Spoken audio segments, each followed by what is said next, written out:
Može. Okay, Hasan, thank you for talking to Sport Klub. You're one of the new additions to the Crvena Zvezda roster this year, and the previous team you played for, Olympiacos, is like the brother club, so to say, of Red Star. I guess you know that already. So, like, what did the players and the staff of Olympiacos tell you when they found out that you'll be moving over to Belgrade to play for Crvena Zvezda?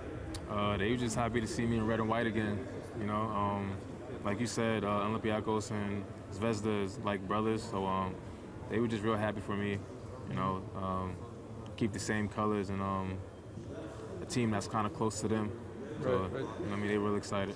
Exactly. So Olympiacos as well as Zvezda are famous for the atmosphere that they make during the games. So like, are you happy that you are going to have the chance to play in front of the Belgrade crowd? And what were you feeling like when you played against Belgrade, against Zvezda at EuroLeague games?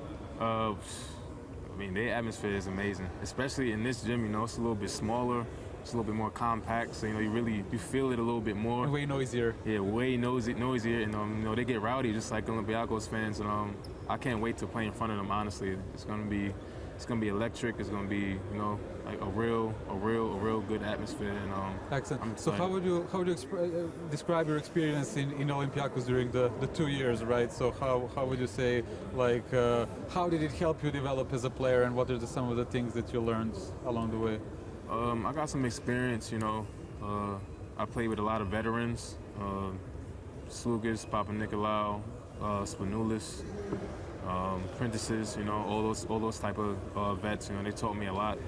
They taught me a lot off the court as well. And last year we had a really good season. Went all the way to the Final Four. Not a lot of people can say that. I got to experience that, and just my character developed. Learning how the league works. Everything. It was a great experience overall, and I'm happy I spent my 2 years there. Okay, excellent. And I wanted to ask you, you also played for Budućnost, Podgorica for some time, so you're also acquainted with how the ABA league works, like the ABA league. So how would you describe your time there in Montenegro? Montenegro, I had a great time, honestly. Budućnost was another organization that got some crazy fans, Right. for sure. And they probably sad to see me in red and white now, but it's life. But I still got love for Podgorica. Okay, excellent. And I wanted to ask you. Now you have the chance to cooperate with Coach Jovanovic over there. So how do you? I mean, you haven't been long in the club, obviously, but like, what are your first impressions of the team, of the system here? What are some of the, like, how would you describe how is Red Star going to play in the following season? We're gonna bring a lot of energy, man. We're gonna play hard for sure. That's our thing, We're gonna play defense and we're gonna play hard. We're gonna feed off this crowd in here for sure. And that's our motto, Just play intense, play with intensity, play with some fight, some dog. You know what I mean? Right, exactly. And I think, like you said, like intensity, defense, aggressiveness. That's probably some of the things that made the management of the club choose you as as a potential. So how would you describe your role? What are you bringing to the table in Red Star to somebody who might have not seen you play in Olympiacos and Budućnost and so on? I'm gonna bring some speed at the center position for sure, some quickness, some explosiveness, and my defense.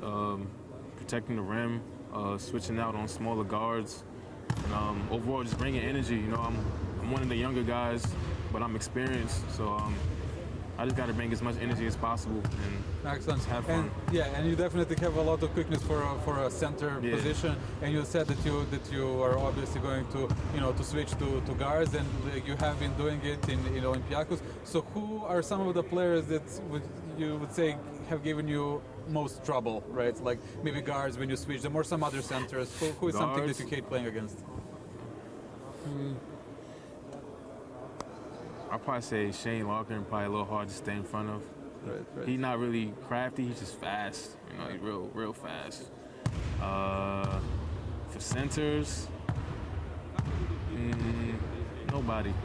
Sorry, didn't hear. I said nobody. Nobody. Okay. You can handle anybody. Okay, excellent, good. And you've had this experience of playing in European basketball for European professional clubs. So would you like one day to maybe even try and make a comeback to the U.S. to play pro basketball there, or you haven't been thinking about it at all?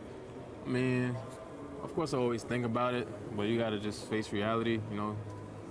I'm comfortable over here in Europe, honestly, so, but I would never cross over the U.S., you know. Everybody's dream is the NBA, right? Obviously. So, I mean, if the opportunity comes, of course, I'll take it, but I wouldn't mind staying over here, you know what I mean? I'm good. Yeah. Excellent. So what would you say is like the perception of the U.S. basketball fans towards European basketball? So like fans? Yeah, fans. What do they think? Are they like, how to say? Do they know anything about it at all?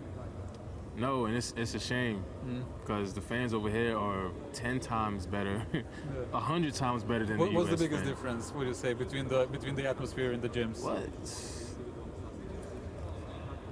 I don't know, the chants, the singing, the energy, the flares in the crowd, the smoke cannons going off, lasers pointing at, it's crazy. People throwing stuff at you. You can't do that in the U.S., you know what I mean? It's just,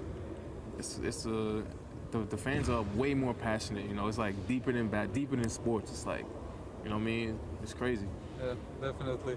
And so you grew up in New York, right? Playing basketball. So what would you say? I asked the same thing. I asked John Holland the same thing also. So what would you say are like some of the players maybe from your neighborhood, from your part of the city, like local legends that you looked up to, you know, when you were growing up, wanting to be a basketball player? Lamar Odom. Okay. That was probably one of my favorites out of New York. Lamar Odom.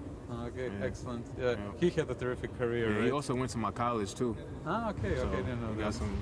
Excellent. So, and is there a player maybe that you would like to like? I mean, obviously you have a lot of experience, but you're not a old player by any means. So you're still probably wanting to add some like qualities to your game. So what are some of the things that you would like to develop like the most in the following seasons? At some point, I got to start knocking down the three. That's what I was thinking about. Basically. At some point, man, it would be nice to spread that floor a little bit. You don't got to be a dead-eye shooter, you know, but just to be able to pose knock danger. Yeah, you know what I mean? Yeah, okay. So, right, and I wanted to ask you, like the atmosphere here in the Red Star team among the new teammates. Who would you say is like they're also, as you said, you played with Papa Nicolau and Printezisom and all the veterans in the Olympiacos. Like, would you say it's the similar type of atmosphere here, because Red Star also has many of its like veterans, many of the players like legends of the club who have been here for many years. Yeah, they got a lot of people who've been here for some time, you know, so they heavy on tradition here, you know what I mean? Like Bronco Lodges. Definitely. You know what I mean? He's definitely probably the main legend of this team for sure. Right, he has been here He's forever. been here right? forever, you know what I mean? Everybody, he's our leader, everybody follow him, so I'll probably say him for sure. Okay, excellent, excellent, very good. Yeah, I have